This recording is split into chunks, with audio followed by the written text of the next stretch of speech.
देश और दुनिया की बड़ी खबरें हैं वो रैपिड राउंड में दिखा देते हैं। कथित शराब घोटाले में आप सांसद संजय सिंह की मुश्किलें अभी बरकरार हैं। राउस एवेन्यू कोर्ट ने उनकी ईडी हिरासत 13 अक्टूबर तक बढ़ा दी है। 5 दिन की ईडी हिरासत के बाद उन्हें अदालत में पेश किया गया। ईडी ने इस आधार पर आगे की हिरासत मांगी कि संजय जांच में सहयोग नहीं कर रहे। हिरासत बढ़ने पर खूब सियासत भी हो रही है। तो मोदी जी इतना डरे हुए हैं, घबराए हुए हैं, ईडी सीबीआई सब छोड़ी हुई है, लेकिन हम डरने वाले नहीं है। हम भी लड़ेंगे और जीतेंगे। अरविंद केजरीवाल की आम आदमी पार्टी अपराधियों और भ्रष्टाचारियों का कुनबा है और दिल्ली की जनता इस भ्रष्टाचार से त्रस्त आ चुकी है। संजय सिंह को लेकर दिल्ली में आम आदमी पार्टी के कार्यकर्ताओं ने प्रोटेस्ट किया। आपको बता दें कि संजय सिंह को दिल्ली एक्साइज पॉलिसी मामले में 4 अक्टूबर को गिरफ्तार किया गया था। राज्यसभा से सस्पेंशन को लेकर आम आदमी पार्टी के सांसद राघव चड्ढा ने सुप्रीम कोर्ट का रुख किया है। चड्ढा ने इस फैसले को सुप्रीम कोर्ट में चुनौती दी है। मैं भाजपा से पूछना चाहता हूं कि मुझे संसद से तो निकाल दिया, मुझे घर से भी निकाल दोगे, लेकिन क्या मुझे देश के लोगों के दिलों से निकाल पाओगे? उनके खिलाफ 4 सांसदों ने विशेषाधिकार भंग करने की शिकायत की थी। दिल्ली एनसीआर में बढ़ते प्रदूषण पर सुप्रीम कोर्ट ने चिंता जताई है। साथ ही इस मसले पर एयर क्वालिटी मैनेजमेंट कमीशन से रिपोर्ट मांगी है। जस्टिस संजय किशन कौल और जस्टिस सुधांशु धूलिया की पीठ ने यह आदेश दिया है। वकील अपराजिता सिंह सर्दियों के दौरान दिल्ली एनसीआर में प्रदूषण की समस्या, फसलों के अवशेष जलाने और उससे होने वाले प्रदूषण को लेकर सुप्रीम कोर्ट में बतौर सलाहकार मदद कर रही है। मामले की अगली सुनवाई 31 अक्टूबर को होगी। पंजाब हरियाणा के बीच दशकों से चला आ रहा SYL नहर का मुद्दा और गर्मा गया है। बढ़ते विवाद के बीच पंजाब सरकार को विधानसभा का स्पेशल सेशन बुलाना पड़ा, जो 20 से 21 अक्टूबर तक चलेगा। आपने बहुत बड़ा धोखा पंजाब की जनता के साथ किया कि केजरीवाल को ओवरराइज करने के लिए, हरियाणा में वोट बटोरने के लिए पंजाब के हितों के साथ कंप्रोमाइज किया। SYL के मुद्दे पर चंडीगढ़ में खासा बवाल भी हुआ। अकाली दल ने इसी मुद्दे पर सीएम हाउस के घेराव करना चाहा, खूब हंगामा हुआ, लेकिन पुलिस ने वाटर कैनन चलाकर उन्हें सेक्टर 28 में ही रोक दिया। महाराष्ट्र में फिर गरमाया मराठा आरक्षण का मुद्दा। कोल्हापुर में मराठा समुदाय ने जबरदस्त विरोध प्रदर्शन किया। सरकार के खिलाफ जमकर नारेबाजी की गई और आरक्षण को लागू करने की मांग की। गवर्नमेंट जुमला कर रही है। अभी इस बार मराठा लोग कभी फंसेंगे नहीं। हमारा ये गवर्नमेंट के ऊपर विश्वास नहीं है। मराठा समुदाय ने आरक्षण के लिए जेल भरो आंदोलन का भी ऐलान किया है। उधर इस आंदोलन को और तेज करने की तैयारी शुरू हो गई। मनोज जरांगे पाटिल ने 14 अक्टूबर को बड़ी जनसभा करने का ऐलान किया है। जनसभा जालना के अंतरावली सराटी गांव में होगी। दावा है कि मराठा 100 एकड़ जमीन पर शक्ति प्रदर्शन करेंगे। सुबह अचानक देश के करोड़ों मोबाइल यूजर्स के फोन बजने लगे। फोन पर एक इमरजेंसी अलर्ट का मैसेज आया। कई समझ नहीं पाए कि ये क्या है और कौन भेज रहा है। कई लोग तो घबरा भी गए, लेकिन डरने की जरूरत नहीं। दरअसल ये इमरजेंसी अलर्ट मैसेज दूरसंचार विभाग की तरफ से भेजा गया। आपको बता दें, केंद्र सरकार एक इमरजेंसी अलर्ट सिस्टम पर काम कर रही है ताकि बाढ़, सुनामी, तूफान या भूकंप जैसी आपात स्थिति में लोगों को तुरंत अलर्ट किया जा सके। इससे पहले एक बार टेलीकॉम डिपार्टमेंट ब्रॉडकास्ट सिस्टम के जरिए ऐसा मैसेज भेजा जा चुका है। टोल प्लाजा पर अब से अगर किसी ने भी टोल कर्मियों से हेकड़ी दिखाई तो जेल की हवा खानी पड़ सकती है, क्योंकि टोल कर्मियों पर धौंस जमाने का पक्का इलाज करने का फॉर्मूला बन चुका है। टोल कर्मियों की बॉडी पर अब कैमरे लगाए जाएंगे। ये कदम टोल प्लाजा पर होने वाली हिंसा पर अंकुश लगाने के मकसद से उठाया गया है। इसके लिए स्टैंडर्ड ऑपरेटिंग प्रोसीजर भी जारी किया गया है, जिसके तहत सभी टोल कर्मियों को अब बॉडी कैम पहनना अनिवार्य किया गया है, ताकि राहगीरों की अभद्रता को रिकॉर्ड किया जा सके और उनके खिलाफ कानूनी कार्रवाई हो सके। नेशनल हाईवे अथॉरिटी ने यह कदम उठाया है। सड़क पर हंगामा हो रहा है। एक महिला जूते चप्पल से थानेदार की धुनाई कर रही है। थानेदार भी ईंट का जवाब पत्थर से देने की कोशिश में है, लेकिन महिला के आगे उसकी एक नहीं चली।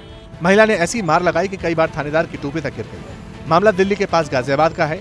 थानेदार की धुनाई करती ये महिला रिक्शा चालक है। NH9 के कनावनी पोस्ता रोड पर महिला ने रिक्शा पार्क किया था, जिसे हटाने को लेकर दोनों में विवाद हुआ और नौबत हाथापाई तक आ गई। वीडियो सोशल मीडिया पर वायरल है। बुजुर्ग महिला सोफे पर बैठी है। सामने गुस्से में बहू खड़ी है। कुछ ही देर में बहू आपस से बाहर हुई और सास पर लात घूंसों की बरसात कर दी। पहले थप्पड़ों से पीटा, फिर फर्श पर घसीटा। सास पर बहू के जुल्मों का ये वीडियो महाराष्ट्र के ठाणे से आया। महिला नामी इंश्योरेंस कंपनी में काम करती है, जिस पर अपनी ही सास का टॉर्चर करने का इल्जाम है। सीसीटीवी कैमरे में मारपीट की पूरी घटना कैद है, जो खासी वायरल हो रही है, लेकिन अब तक आरोपी महिला के खिलाफ कोई एक्शन नहीं हुआ। पहले टोल बूथ में टायर फेंका, फिर पेट्रोल छिड़का और माचिस की तीली जलाई और टोल प्लाजा में आग लगा दी। दबंगई की पूरी पिक्चर सीसीटीवी कैमरे में कैद हो गई। मामला मुंबई के मुलुंड टोल नाके का है, जहां बने टोल बूथ को एक शख्स ने सबके सामने फूंक दिया। आरोपी एमएनएस का कार्यकर्ता बताया जा रहा है। फिलहाल सीसीटीवी फुटेज के आधार पर पुलिस मामले की तफ्तीश कर रही है। मुंबई में एक बार फिर पोस्टर वॉर छिड़ा है। 9 अक्टूबर को एमएनएस कार्यकर्ताओं पर घाटकोपर में चस्पा गुजराती पोस्टर फाड़ने का आरोप लगा और अगली सुबह बीजेपी कार्यकर्ता हाथों में पोस्टर लेकर सड़कों पर उतर आए। गुजराती बनाम मराठी पोस्टर वॉर में सियासत भी खूब हो रही है। बीजेपी विधायक पराग शाह ने तोड़फोड़ का ठीकरा उद्धव ठाकरे पर फोड़ा है। 15 अक्टूबर से नवरात्र शुरू होंगे और 20 अक्टूबर से मुंबई में डांडिया फेस्टिवल शुरू हो जाएगा। इसी महोत्सव पर बीजेपी लीडर नीतीश राणे ने ऐसा बयान दिया जिस पर बखेड़ा खड़ा हो गया। मैं ये आह्वान करूंगा, एक तो जो ऑर्गेनाइजर्स है वो आधार कार्ड चेक करके ही अंदर लोगों को भेजे कि ये सच्ची में अगर हिंदू है तो ही उसको अंदर भेजे। नीतीश राणे के इस बयान पर सियासी पारा चढ़ना तय है। दिल्ली मेरठ के बीच जल्द दौड़ सकती है रैपिड रेल। नवरात्रि पर मुसाफिरों को मिल सकता है सुहाने सफर का गिफ्ट। प्रधानमंत्री नरेंद्र मोदी आरआरटीएस कॉरिडोर पर दौड़ने वाली रैपिड रेल का उद्घाटन कर सकते हैं। 12 अक्टूबर को CM Yogi Adityanath rapid train की तैयारियों का जायजा लेने गाजियाबाद आ सकते हैं। अभी हम देख रहे हैं कि सब चीजें तैयार हैं कि नहीं, ताकि हम अपनी तरफ से ये रिपोर्ट दे सकें कि सब चीजें तैयार हैं। अब आप डेट फिक्स करें। फर्स्ट फेज में साहिबाबाद से दुहाई डिपो तक ट्रेन दौड़ सकती है। ये ट्रैक 17 किलोमीटर का है जो पूरी तरह बनकर तैयार है। यूपी के शाहजहांपुर में अवैध हथियारों की बड़ी फैक्ट्री का भंडाफोड़ हुआ। मामला टीम थाना इलाके का है जहां एक फैक्ट्री लगाई गई थी जिसमें हथियार बनाते हुए पुलिस ने एक शख्स को रंगे हाथ धर दबोचा। पुलिस ने जैसे ही रेड डाली अवैध हथियार वाली फैक्ट्री में भगदड़ मच गई। कुछ आरोपी भाग निकले। पुलिस ने मौके से राइफल, पिस्टल समेत कई हथियार जब्त किए। सफेद रंग की कार पेट्रोल पंप पर आकर रुकती है। ड्राइवर टंकी फुल कराता है और जैसे ही पेमेंट करने की बात आती है कार फर्राटा भरती है। पेट्रोल टैंक में लगी पाइप इतनी जोर से खिंचती है जिसकी चपेट में आकर पेट्रोल भरा रहा शख्स बेहोश हो जाता है, जबकि पेट्रोल पंप कर्मचारियों को भी चोट आती है। मामला हरियाणा के पलवल हाईवे का है। पूरी वारदात सीसीटीवी में कैद हो गई। यूपी के माफिया डॉन अतीक के दोनों बेटे एजम और अबान बाल सुधार गृह से रिहा हो गए। दोनों की कस्टडी अतीक की बहन परवीन को सौंपी गई है।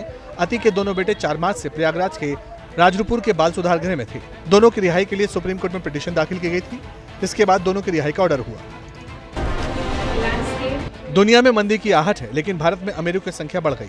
1319 भारतीय ऐसे हैं जिनकी संपत्ति 1000 करोड़ रुपए से ज्यादा है। तो ये जिज्ञासा हर किसी में है कि टॉप 10 अमीर भारतीय कौन है जिन्होंने पूरी दुनिया में अपना डंका बजाया है। अमीरों की लिस्ट में गौतम अदानी को पछाड़कर मुकेश अंबानी फिर से भारत के सबसे अमीर शख्सियत बन गए। तीसरे नंबर पर सीरम इंस्टीट्यूट के साइरस पूनावाला का नाम है।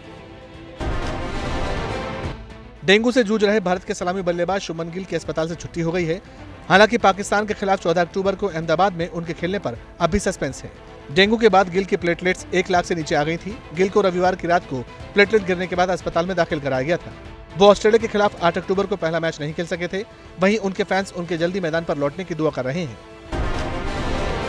दुनिया आज वर्ल्ड मेंटल हेल्थ डे मना रही है।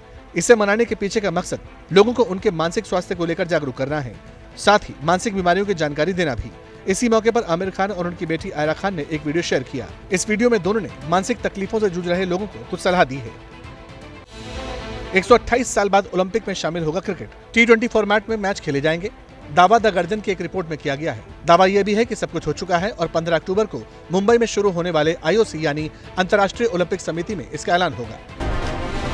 यूके और आयरलैंड 2028 में होने वाले यूरो फुटबॉल कप की मेजबानी करेंगे, जबकि 2032 में यूरो कप को तुर्की और इटली होस्ट करेंगे। इससे पहले इंग्लैंड, उत्तरी आयरलैंड, स्कॉटलैंड और वेल्स के फुटबॉल संघों ने UEFA यूरो 2028 के आयोजन के लिए एक जॉइंट बोली लगाई। यूरो फुटबॉल कप के मैच 10 अलग अलग स्टेडियम में खेले जाएंगे, जिनमें ग्लासगो का हैम्पडेन पार्क और डबलिन का अविवा स्टेडियम शामिल है।